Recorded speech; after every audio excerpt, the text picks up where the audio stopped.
Hello, hello, salut à tous, bienvenue sur la chaîne STS Trading Ishimoku Nkoyo. J'espère que vous allez bien, les amis, c'est là tout ce qui compte.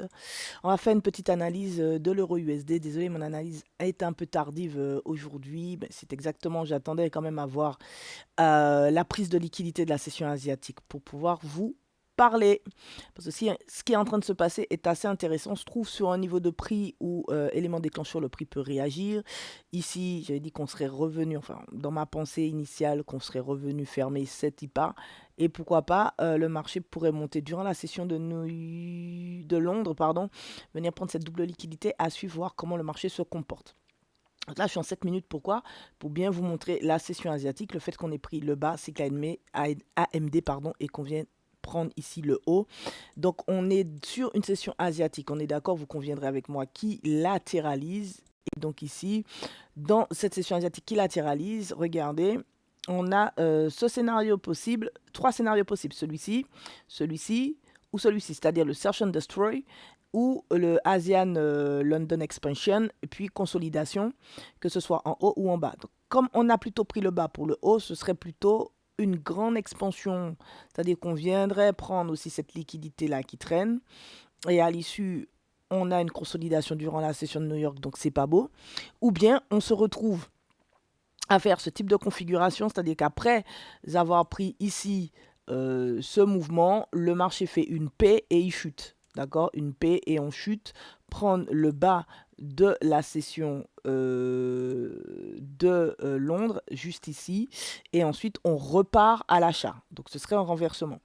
Ou bien, au contraire, on fait pas de P ici, on fait une N haussière et cette N fait une NY, c'est-à-dire qu'on monte, on prend la liquidité, ou on monte, on prend cette IPA et on fait une Y, c'est-à-dire que là, ça nous fait une petite fluctuation N et on fait une Y, on se renverse. Donc, pour partir à la vente, dans ces deux schémas Search and Destroy, je mets de côté le fait qu'on range, que New York range consolide pour le Search and Destroy, soit le renversement, soit la formation d'un sommet ici d'un creux. Eh bien, il faudrait faire ici un setup Sanyaku pour partir à la vente. Donc, ça voudrait dire, si on fait un setup Sanyaku pour partir à la vente, à quel niveau sera ce setup? Parce que si c'est là, il ne reste pas beaucoup de choses à TP, hein, j'ai envie de te dire. Voilà. Par contre, si c'est un peu plus haut, si le prix décide un peu de monter, ça ne me dérange pas. Et ensuite, venir prendre le bas de la session de Londres, ce serait une première target. Et ensuite, venir chercher les 0,8 501, c'est là où le marché pourrait réagir. Attention, on va regarder ça sous forme de petits scénarios. Donc là, moi, j'avais voilà, un petit scénario de suivi juste ici ce matin. Et j'avais un temps de creux. Donc ici, donc c'est exactement ce qu'il m'a fait ce matin en observation, 10h54. Donc là, je vais étendre, et d'ailleurs, ce n'est plus jouable. Donc je vais étendre mon point A, non pas ici, puisque on a cassé le point C, ce n'est plus d'actualité, mais beaucoup plus haut, c'est-à-dire ici. D'accord? Et le point C ici, pour regarder de quelle manière mon marché serait prêt à proposer un retracement, tout simplement. Voilà. Donc nous y voilà par rapport à cette baisse. Donc ça voudrait dire que ici, on est déjà sur un demi du prix, on a pris le haut de la session asiatique et le marché dès 15h34 pourrait proposer un retracement à la baisse, en tout cas entre 15h34 et 20h47, donc on pourrait passer du temps. Moi, ce que j'aimerais pas, c'est qu'on ait une consolidation de la session de New York tout en haut. Bon, à suivre. D'accord? Donc, voici la projection juste de cette impulsion de baisse. D'accord? On va rester sur cette proposition-là. Et on va aussi capter cette petite fluctuation N, mais je pense qu'il y a plus de bougies ici, donc ça va être compliqué. Ce qui montre qu'ici, on a une prise en main d'abord comment dirais-je, des vendeurs. Donc, on va regarder aussi. On va tracer un petit schéma. Ok, comme vous pouvez le constater, on a bien un B et un C et on voit qu'on a fait ici l'estimation E et que le marché ralentit sur cette petite estimation E qui a généré de l'excès.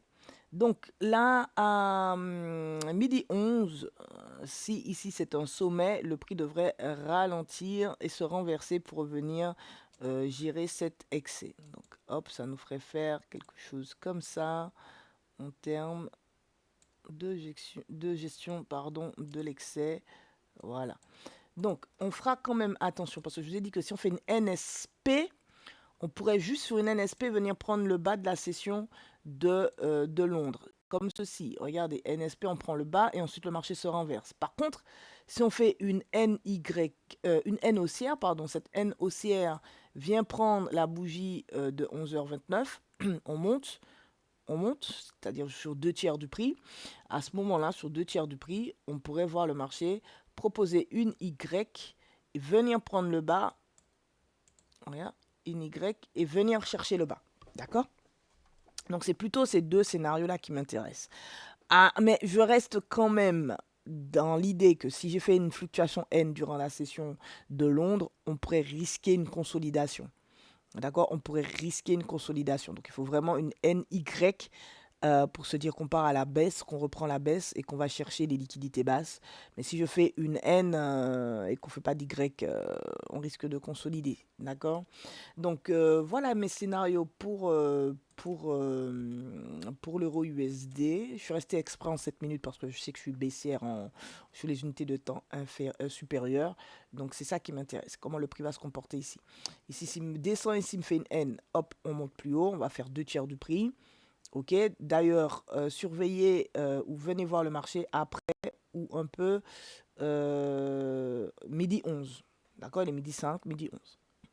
On va tout de suite regarder, si vous voulez bien, le BTC. Donc moi, le BTC est incroyable. Rappelez-vous, le vendredi dernier, je vous avais laissé avec le fait qu'on formait ici une N SPNS ou une NYS dans cette baisse par rapport à des fluctuations en daily. Voilà, pour que vous puissiez avoir une synthèse. Donc là, on était dans une poussée. Donc là, on avait fait une première N haussière. Et là, on avait le retracement. Donc je vous ai dit que pour moi, la fin, la forme, les enchaînements de fluctuations qui me permettent de sortir de retracement, c'est N, S, P, N, S ou une N, Y, S. Là, on est en train de faire une N, Y. Donc là, on a poussé un petit retracement pour faire une S et ce serait vraiment superbe de voir le marché partir à la baisse. Là, je mets un peu mes gribouillés pour que vous puissiez suivre. Et là, hop, je vais virer les petites zones intermédiaires que j'avais tracées. Voilà, très bien. Donc ici, on est sur un élément déclencheur qui peut pousser le marché à retracer, revenir dans cette petite zone par rapport à la poussée. Ce serait vraiment très intéressant à observer ça pour prendre une position pour partir à l'achat. Le Kumo étant haussier, le Kinkoyo étant haussier et Chikou 26 et 9 étant, alors 9, je vérifie, aussi. Alors je vais afficher Chikou 9 et Chikou 52 pour voir s'il y a des points de support de résistance. Ouais, c'est bien ça, Chikou 9, Chikou 26 et Chikou 52 sont au-dessus du prix. Et donc, on est en train de vouloir tenter une sortie. Donc ici, une petite S, ça renforce l'idée qu'on veuille sortir de l'influence de cette baisse avec ce sommet, ce creux, sommet situé sur la bougie du 29 juillet 2024 daily et du creux bougie du 5 août 2024 daily.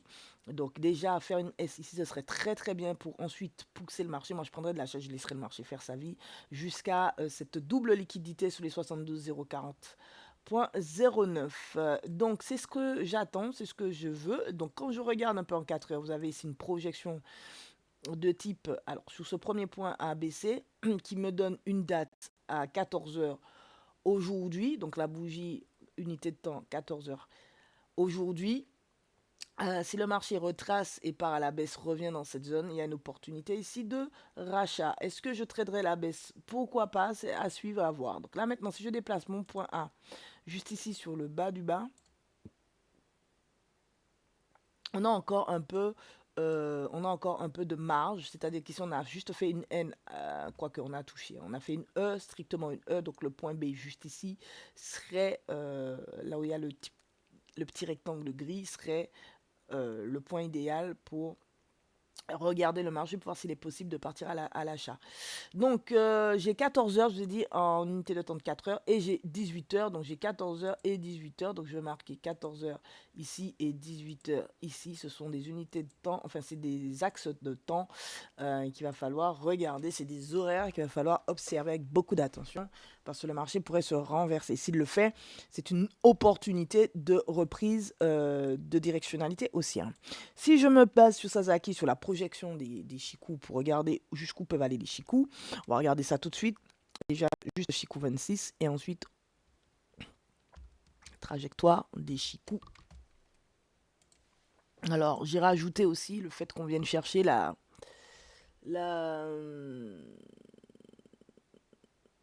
SSB. Donc, ici, ça veut dire que là, le prix pourrait trouver une forte... enfin, Chikou 26 pourrait venir s'échouer hein, si le marché ralentit un peu sur ce niveau de prix.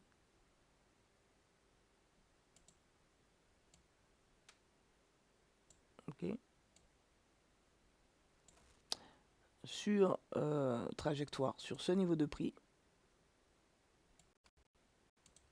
Et enfin, sur ce niveau de prix en termes de trajectoire, ce que Chikou peut faire en termes de trajectoire. Ok. Donc ça, c'est pour ceux qui connaissent un petit peu, qui calculent les trajectoires de Chikou. Ça peut aussi donner des niveaux où le prix peut réagir avant de proposer de repartir. Bon, moi, je m'embête pas plus que ça. Je regarde le prix présent, je compare où se trouve le prix passé. Et ça vient directement, par exemple, ici, me donner une zone où le prix pourrait revenir. Hop. Donc ça veut dire que si le prix décidait là maintenant de chuter avec beaucoup de volatilité, ce niveau serait un niveau intéressant. D'accord par rapport à la Chikou, c'est-à-dire que Chikou rencontrerait les prix à partir de là, ici. D'accord. Donc si à la prochaine bougie, on décide de chuter, ce serait ça à peu près. Chuterait. D'accord. Donc le point B encore. Hein. Donc je vous mets le point B, comme ça on ne s'embête pas. Estimation E, point B. Voilà. Comme ça, vous l'avez. Et comme je pars d'ici, ça me fait une petite zone. Voilà. Ensuite, par rapport au coût moyen du sommet, c'est ici, c'est vraiment un sommet, voire ici. Hop, je cache tout ça. Il faudrait revenir sur la Kijun ici, voire là. Donc j'ai des coûts moyens ici. Donc ce serait aux alentours de cette projection de Chikou. Voilà, je veux pas trop... voilà, parce que oui, on peut travailler les projections de Chikou. Voir où le prix peut se trouver à ralentir, support ou résistance. Donc voilà pour le BTC, je m'éloigne, je m'égare, je suis vraiment désolé de vous prendre la tête avec tout ça. J'ai bien mon retour à l'équilibre point B, ici B, d'accord. Et puis c'est tout. Et puis, est-ce que j'ai possibilité de raffiner un peu? Ah, ah ben, on va regarder un petit peu ce que ce scénario propose. Donc, on va bientôt dépasser le temps où on risque de voir le marché repartir à la baisse. Ça, c'est fini. On est sur une NT avec un peu d'excès. NT avec un peu d'excès dit le point C avec la gestion de l'excès. Je ne vais pas vous le faire là parce que ça ferait trop, mais en fait, grosso modo, si là le prix voulait retracer, hop, voilà, il reviendrait quelque part ici. Okay, je pense qu'on a fait tous les niveaux possibles de retracement du prix. Hein. On les a tous faits. Hein. Franchement, là, on ne peut pas dire qu'on n'a pas tout identifié. Donc là, le prix est en pleine vitesse pour nous faire une E. Donc une E, vous imaginez, on est au-delà du dernier point haut connu.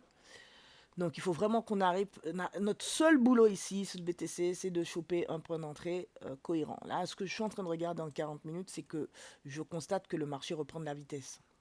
Je constate que le marché est en train de reprendre la vitesse. Est-ce que c'est une simple reprise de vitesse pour dégommer et partir vraiment à l'achat, ou est-ce que c'est une reprise de vitesse qui va venir s'échouer encore sur cette zone avant de proposer un retracement? Là, on est dans la dynamique, j'ai envie de vous dire. On est dans une dynamique euh, voilà, qui pourrait... bon, je préfère attendre 14 heures. Je me ferai mon idée à 14 heures et j'essaierai de choper une entrée. D'accord, je pense que c'est beaucoup plus sage. On voit qu'il y a un Sanyaku qui propose de l'achat. Normalement, on doit prendre tous les achats ici. Et ouais, et regardez, on a fait une fluctuation N, enchaînement, on a fait un Sadan 1, 2, 3, 4, 5. Donc, peut-être qu'on reviendra prendre ici. En tout cas, il y a cette liquidité qui peut provoquer un retracement.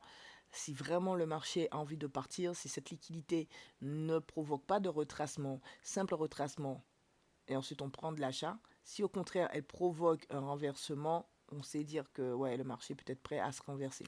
En tout cas, soyez prudents, on cherche un point pour pouvoir prendre position et accompagner le BTC à l'achat, c'est ça notre objectif. Moi, je préférerais vraiment voir un Sanyaku vendeur en 40 minutes pour reprendre un Sanyaku acheteur en 40 minutes. Dans ces zones-là, je serais beaucoup plus sereine que de voir un marché qui peine quand même à monter, même si on voit les acheteurs ici vraiment forcer le pas. Un angle de Kijun un angle de Kijun de nouveau en 40 minutes, là, ça me rassurerait aussi et je prendrais un trade. Ah bah tiens, je suis tombé sur 1 heure par hasard. Je vois que 1 heure, on a toujours une situation plate. Ici, on n'a pas de proposition d'angle de Kijun en 1 heure. Ah bah tiens, c'est pas quelque chose que je regarde souvent, mais c'est ce que je constate en 1 heure. Et pareil en 4 heures, je n'ai pas d'angle de Kijun en 4 heures. On pourrait aussi se dire, on reste en 4 heures, on attend un angle de Kijun en 4 heures.